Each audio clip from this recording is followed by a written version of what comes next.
Okay, I might be a little quiet because it's always so quiet outside, suburb life, but let's see.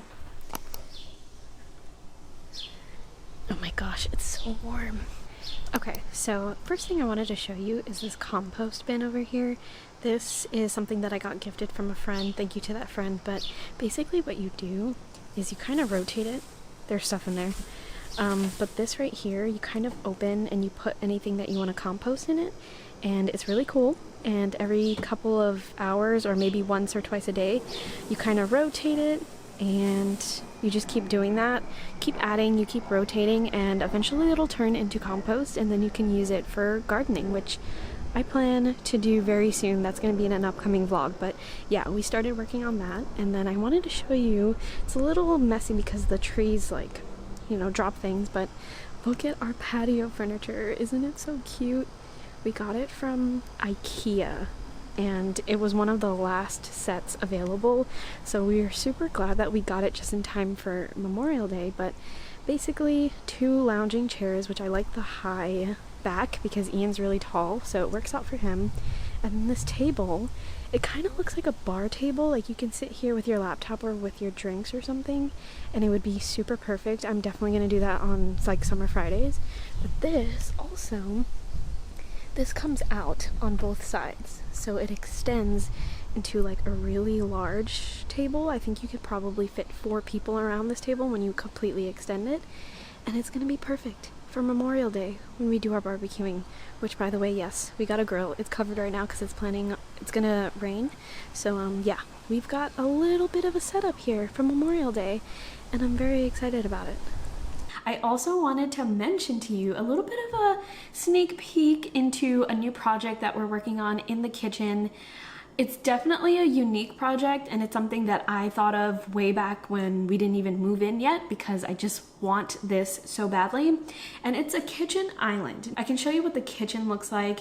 It's very narrow. It's not narrow. Okay, I should say that it is rectangular. I don't know how to explain it, but one side of the kitchen has like the kitchen forward stuff, like your stove and your fridge and whatnot, and then it just extends out this way, and it has like the dining area.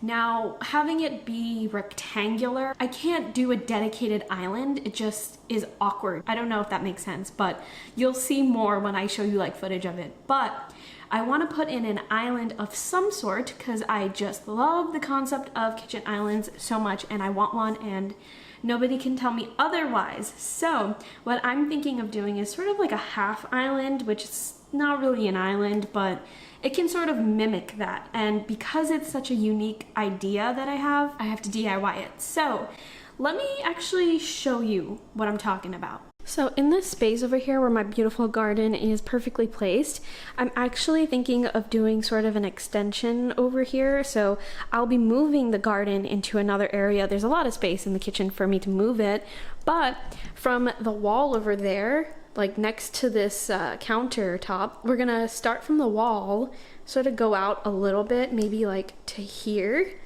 and then from the wall out and then kind of downward, it'll be like an L-shaped table, quite thin, and then underneath it I'm gonna put in some bar stools, just like 2 of them. So it'll look like an island, but not really. It'll sort of just extend out like that, sort of like an island experience where you can kind of sit over here right directly where the kitchen area is, but it's not like right here, kind of blocking the walkway. Over here is where the dining table is going to be. So you'll have a dining table, like a dedicated dining table, you as in me, and then I'll have a tiny little stool, half island situation here. It'll open up this seating amount, but it'll also kind of diversify the space. Excited for that project. There's more to come.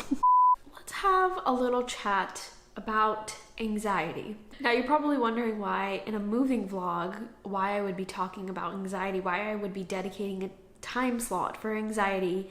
Apologies if you're not interested in this, but I just want to be honest. I just want to be transparent about this whole home buying process, and it's part of the moving experience, so I want to include it in the vlog. The funny thing about anxiety is that it chooses its own path, and it doesn't care how you feel. It doesn't care what you're dealing with.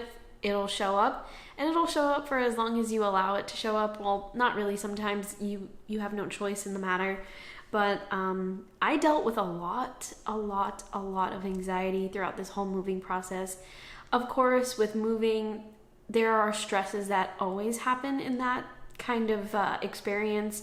Moving from one place to another is stressful. There's a lot of work that's involved into it.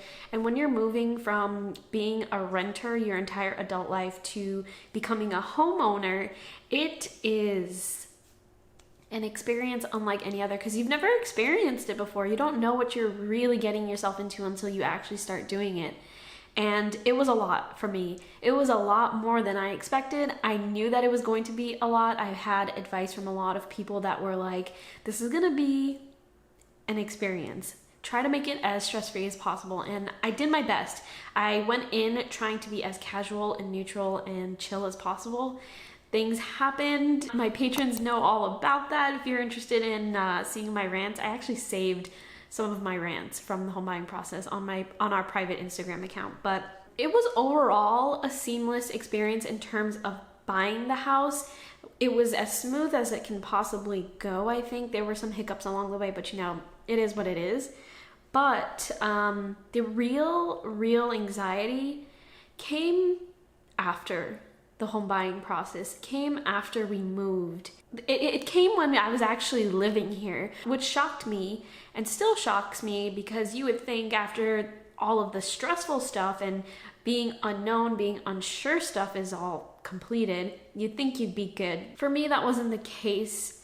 I struggled, and I don't know if I'm completely over it, but I was struggling a lot with being in this space, especially by myself. I felt like every noise that I heard was something dangerous. I was always concerned that somebody was going to break in. I was always concerned that something bad was going to happen. I would sometimes sit in the house in silence and wait for noises to appear so that I can decipher what it was. It was like I was tiptoeing around, and it wasn't a good feeling. It wasn't like, oh, I'll get used to it. It was more like, I feel like I've made a huge mistake. I feel like I've just signed my life into something that is not right for me. I felt like I was never safe. I felt like I was going to die at any moment.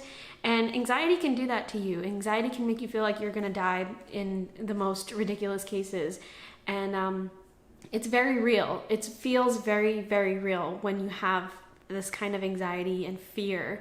Fear can really consume you. And so for the first week or 2 weeks, I felt like that all the time. I would wake up and immediately just get that fear, like, I'm gonna die.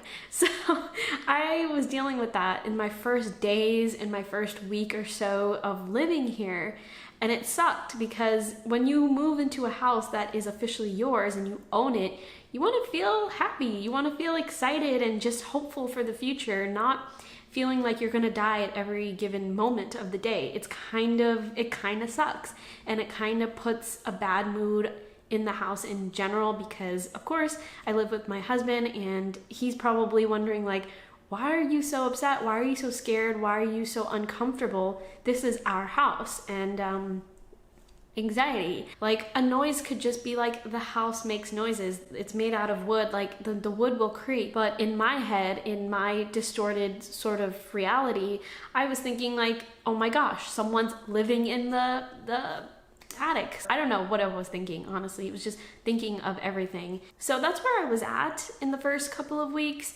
I will say I'm not 100% good, if that's the correct word of saying it, or the correct way of saying it, but I still have my anxieties. It's still kind of, you know, in the back of my head at certain points, but I am a lot more comfortable than I was a couple weeks ago, which is great. As a woman and as a brown woman, I always have my fears, so, you know, I double check that everything is locked. We have cameras set up, we have like a fancy doorbell with a camera on it and all that good stuff, so those things make me feel more secure And so having the house more physically secure makes me feel more mentally secure, and it's an ongoing process. So we'll see what happens, but you know, I'm in it for the long run, and it's just something that I have to work with and get through. So any words of encouragement is super, super appreciated. I just wanted to share that because it's not just being held and walked in through the door and holding the keys in your hand and oh my gosh, all the excitement. Sometimes you can really be dealing with some stuff, struggling with some stuff.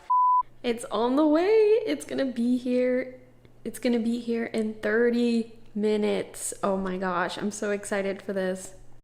So the delivery people were super nice, but look at this monstrous beast. It's as big as the couch. And that is the dining table. Oh my gosh, I'm so excited. Obviously, I can't assemble it right now by myself, but I will show you later when we do assemble it.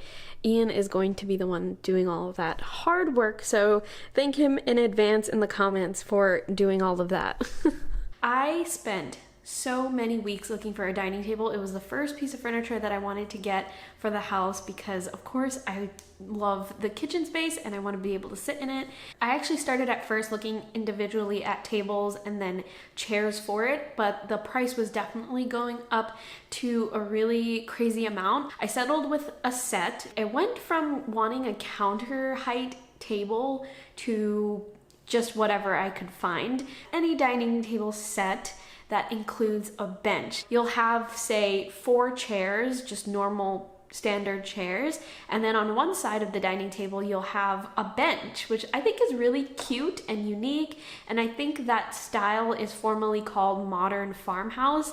So I was very much into that, very much into the idea of having a bench to differentiate the different kinds of chair seating options, and so that is what we got. And I really hope that it turns out okay. If you're seeing the footage right now, if it's dubbed over me right now, I hope you like it. Let me know what you think.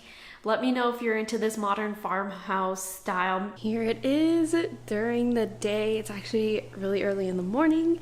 It's all set up. It was actually really easy to set up. We did have some hiccups along the way, but I love how it came out. I think it's actually perfect size for the space. Amazing, and it's just perfect color. Very lovely.